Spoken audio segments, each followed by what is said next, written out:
Pada malam yang gelap, angin bertiup kencang di antara pepohonan yang berdiri tegak di sekitar Rumah Sakit Zulfikar, sebuah rumah sakit yang sudah lama ditinggalkan, berlokasi di pinggiran kota. Bangunannya megah, tapi terlupakan oleh waktu dan semakin dipenuhi dengan rumput liar.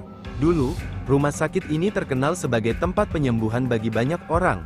Namun tragedi besar menimpa tempat itu, sebuah kebakaran hebat yang merenggut nyawa ratusan pasien dan tenaga medis.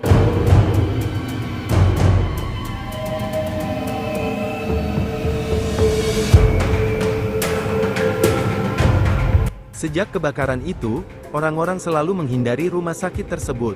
Konon katanya, jiwa-jiwa mereka yang tewas dalam kebakaran itu belum bisa tenang, dan sering kali mengganggu siapapun yang berani memasuki gedung itu. Alif, seorang mahasiswa kedokteran yang baru lulus, mendengar cerita tersebut hanya sebagai kisah urban. Bersama dua temannya, Dito dan Rina, mereka memutuskan untuk menyelidiki rumah sakit itu pada suatu malam. Meskipun terdengar seperti lelucon, rasa penasaran mereka lebih besar daripada ketakutan. Mereka membawa senter, kamera, dan beberapa peralatan untuk mengambil foto. Begitu mereka sampai di gerbang utama, suasana langsung berubah. Angin yang semula tenang tiba-tiba berhembus kencang, menciptakan suara berdesir yang menyeramkan. Dito mencoba membuka gerbang, namun terkunci rapat. Rina, dengan sedikit keberanian, berkata, "Ayo, kita cari cara lain untuk masuk." Setelah beberapa menit mencari jalan lain, mereka menemukan sebuah jendela yang sedikit terbuka. Dengan susah payah, mereka memanjat dan akhirnya berhasil masuk ke dalam rumah sakit.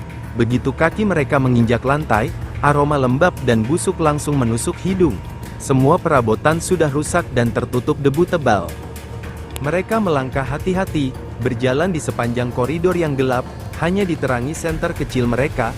Lantai berderit setiap kali mereka menginjaknya. Menambah kesan angker di tempat itu, Alif mencoba mengabadikan beberapa foto, berharap bisa mengejutkan teman-temannya dengan kisah berani mereka. Namun, tanpa mereka sadari, sesuatu yang aneh mulai terjadi. Di tengah perjalanan, mereka mendengar suara langkah kaki di belakang mereka. Perlahan-lahan, mereka berbalik, tidak ada siapa-siapa. Hanya gema, kata Dito, mencoba menenangkan diri. Namun, suara itu semakin keras.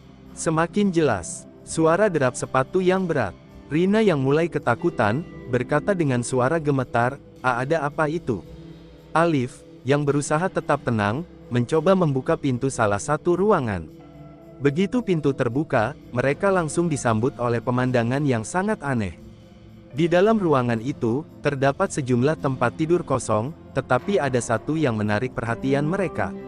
Sebuah ranjang dengan selimut yang tertutup rapat, padahal jelas tidak ada siapapun yang menggunakannya.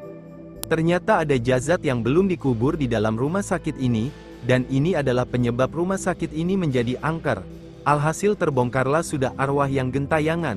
Itulah kisah nyata dari seorang dokter yang mempunyai jiwa penasaran yang tinggi. Kita cukup akhiri sampai di sini dulu. Jangan lupa kalian selalu like, komen dan subscribe.